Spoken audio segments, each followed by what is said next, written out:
മൊയ്നുസുന്ന moral academy. ഈ 10 വർഷം കൊണ്ടുണ്ടായ മികച്ചൊരു നേട്ടമാണത്.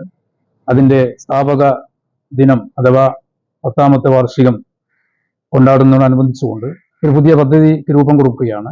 മൊയ്നുസുന്നയെ സ്നേഹിക്കുന്ന ആളുകൾക്ക് വേണ്ടി മൊയ്നുസുന്ന ഫാമിലി എന്നൊരു പദ്ധതിക്ക് തുടക്കം കുറിക്കുന്നു. അതിൽ നിങ്ങളെല്ലാവരും സഹകരിക്കണം. സ്ഥാപനത്തെ സ്നേഹിക്കുന്ന വ്യക്തികൾ മാസം തോറും ഒരു 100 രൂപ, അതിന് മുകളിലുള്ള എത്ര സംഖ്യകൾ വേണമെങ്കിലും നൽകാം, കുറഞ്ഞതൊരു 100 രൂപയെങ്കിലും നൽകിക്കൊണ്ട് മാസം തോറും നൽകിക്കൊണ്ട് ഒരു മെമ്പർഷിപ്പ് എടുക്കുക. അങ്ങനെ മൊയ്നുസുന്ന കുടുംബത്തിൽ അംഗമായി കഴിഞ്ഞാൽ ഇൻഷാ അല്ലാഹ് അവർക്ക് വേണ്ടി അവിടെ വെച്ച് നടക്കുന്ന മാസം തോറും നടക്കുന്ന ജലാലിയ റാത്തീബിന്റെ മജ്ലിസിലും മറ്റുള്ള ദിക്ർ സ്വലാത്ത് മജ്ലിസുകളിലും ആ മെമ്പർമാർക്ക് വേണ്ടി പ്രത്യേകം ദുആ ചെയ്യുകയും അവരുടെ കുടുംബങ്ങളിൽ നിന്ന് മരിച്ചുപോയവർക്ക് വേണ്ടിയുള്ള പ്രത്യേക പ്രാർത്ഥനകളും മറ്റും അവർ സംഘടിപ്പിക്കുകയും ചെയ്യുന്നു. എല്ലാവരും അവർ മെമ്പർഷിപ്പ് എടുക്കുകയും കൂടുതൽ ജനങ്ങളിലേക്ക് മൊയ്നുസുന്ന എന്ന മഹത്തായ സ്ഥാപനത്തിന്റെ സന്ദേശം എത്തിക്കുകയും ചെയ്യണം എന്ന് ഈ സമയത്ത് നിങ്ങൾ ഓർമ്മപ്പെടുത്തുകയാണ്. അല്ലാഹു നമ്മുടെ നല്ല ഉദ്ദേശങ്ങളൊക്കെ പൂർത്തീകരിച്ച് പെരുമാറാകട്ടെ.